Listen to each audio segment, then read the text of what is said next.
Bienvenue dans vos conseils du libraire. Le professeur Mohamed Hamidullah a marqué son époque autant par son savoir, son enseignement, que sa bonté, sa douceur, sa proximité avec les gens et sa piété. Mais il a également marqué l'histoire par ses écrits scientifiques et particulièrement sa thèse de doctorat passée à Paris en 1934 et éditée en 1935. Après avoir quitté son pays, le professeur Hamidullah se rendit en Allemagne afin de présenter une thèse de doctorat qu'il passa en un temps record. Puis il se dirigea vers la France dans le même objectif.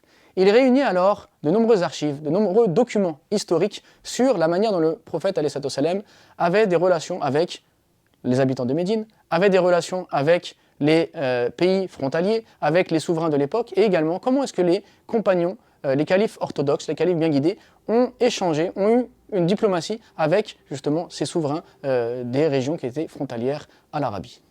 C'est ainsi donc qu'en 1934, après avoir fait un riche travail de recherche et d'étude des différentes archives et documents qu'il avait pu trouver, il présenta son doctorat qui fut édité donc en 1935. À travers celui-ci, on va découvrir comment le prophète ﷺ a établi une cité-État à Médine. Comment est-ce qu'il a mis en place la première constitution qui est donc écrite de l'histoire humaine. Comment est-ce qu'il a géré les problèmes qu'il pouvait y avoir et comment est-ce qu'il a réussi à unir tous les habitants de Médine sous cette même constitution, accordant à chacun donc des droits et des devoirs, quelle que soit leur religion.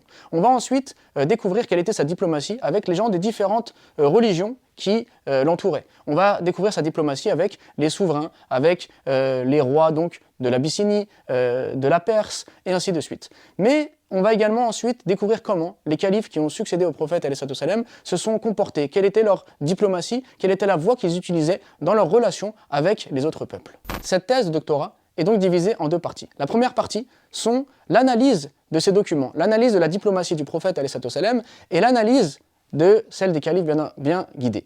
Et la deuxième partie est le corpus de lettres, donc toutes les archives, tous les documents qu'il avait répertoriés sur ces questions. Donc on va voir les lettres originales que le prophète ﷺ a échangées avec tel et tel souverain, que tel et tel compagnon, tel et tel calife a échangé avec telle et telle personne, ce qui fait qu'on a un document d'archives extraordinaire. Donc déjà, on va bénéficier de l'érudition du professeur Hamidullah avec toutes les analyses qu'il va faire autour de ce document, mais également on va avoir une base d'archives historiques extrêmement intéressante qui peut intéresser les chercheurs, qui peut intéresser les passionnés, qui peut intéresser ceux qui veulent avoir une vision plus approfondie de la vie du prophète ﷺ et celle des califes bien guidés dans tout ce qui va concerner la diplomatie musulmane.